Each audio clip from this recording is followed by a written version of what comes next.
Friends, మన సౌర కుటుంబంలోని గ్రహాలు ఎలా ఏర్పడ్డాయి, భూమి, అంగారకుడు, బృహస్పతి వంటి గ్రహాల పుట్టుక ఎక్కడ మొదలైంది అనే ప్రశ్నలకు సమాధానాల కోసం శాస్త్రవేత్తలు దశాబ్దాలుగా పరిశోధనలు చేస్తున్నారు. ఇప్పుడు జర్మనీ శాస్త్రవేత్తలు చేసిన ఒక కొత్త అధ్యయనం సౌర కుటుంబంలో ఒక భారీ గ్రహాల ఫ్యాక్టరీ ఉన్నట్లు సూచిస్తోంది. ముఖ్యంగా జూపిటర్ కక్షకు అవల ఉన్న ఒక ప్రాంతం లక్షలాది చిన్న గ్రహ నిర్మాణాలను ఉత్పత్తి చేసిన ప్రధాన కేంద్రంగా పనిచేసిందని పరిశోధకులు చెబుతున్నారు.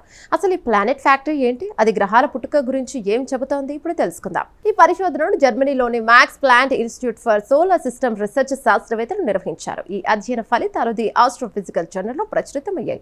ఈ పరిశోధనకు జోవానా డ్రాజ్కోవ్స్కో నాయకత్వం వహించగా, నెడియా గురుటాక్స్గా తోట్సెన్ క్లెయినీ, విఘ్నేష్ వైకుంఠరామన్ వంటి శాస్త్రవేత్తలు పాల్గొన్నారు. దాదాపు 460 కోట్ల సంవత్సరాల క్రితం మన సూర్యుడి చుట్టూ వాయువు, ధూళితో నిండిన ఒక భారీ డిస్క్ ఉండేది.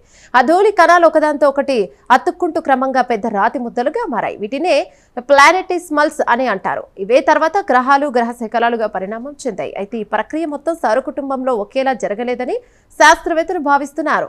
లేటెస్ట్ కంప్యూటర్ సిమ్యులేషన్ల ప్రకారం బృహస్పతి ఏర్పడిన తర్వాత తన చుట్టూ భారీ పదార్థాన్ని తన వైపు ఆకర్షించింది. దీంతో తన కక్ష సమీపంలో ఒక ఖాళీ ప్రాంతం ఏర్పడింది. అదే సమయంలో బృహస్పతి కక్షకు అవతల ఉన్న అధిక పీడనం కలిగిన ఒక వలయాకార ప్రాంతం ఏర్పడింది. ప్రాంతంలో భారీగా ధూళి కణాలు చిక్కుకుపోయి క్రమంగా గ్రహాల నిర్మాణానికి అవసరమైన పదార్థం పేరుకుపోయిందని పరిశోధకులు గుర్తించారు. శాస్త్రవేత్తలు ఈ ప్రాంతాన్ని డస్ట్ ట్రాప్ అని పిలుస్తున్నారు. అంటే ధూళి కణాలు బయటకు వెళ్లకుండా చిక్కుకుపోయే ప్రాంతం ఈ డస్ట్ ట్రాప్ లో దాదాపు 20 లక్షల సంవత్సరాల పాటు వివిధ రకాల ప్లానెటిస్మల్స్ ఏర్పడినట్లు సిమ్యులేషన్లు సూచించాయి. ఆశ్చర్యకరంగా ఒకే ప్రాంతంలో వేరువేరు కాలాల్లో వేరువేరు రకాల గృహ నిర్మాణాలు ఏర్పడ్డాయని పరిశోధకులు గుర్తించారు.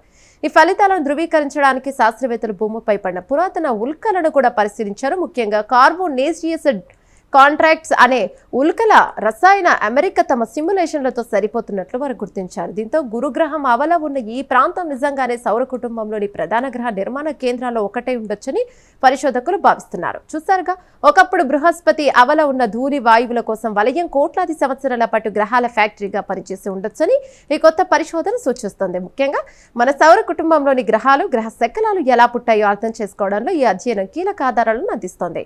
శాస్త్రవేత్తలు చెబుతున్నారు. అయితే భవిష్యత్తులో మరిన్ని పరిశోధనలు జరిగితే మన సౌర కుటుంబం పుట్టుక వెనుకున్న మరిన్ని రహస్యాలు వెలుగులోకి వచ్చే అవకాశం ఉంది. ప్రత్యేక కథనంపై మీ అభిప్రాయాలను కామెంట్ ద్వారా తెలపండి. వీడియో నచ్చితే లైక్ చేసి ఛానల్ను సబ్స్క్రైబ్ చేయండి. Thank you.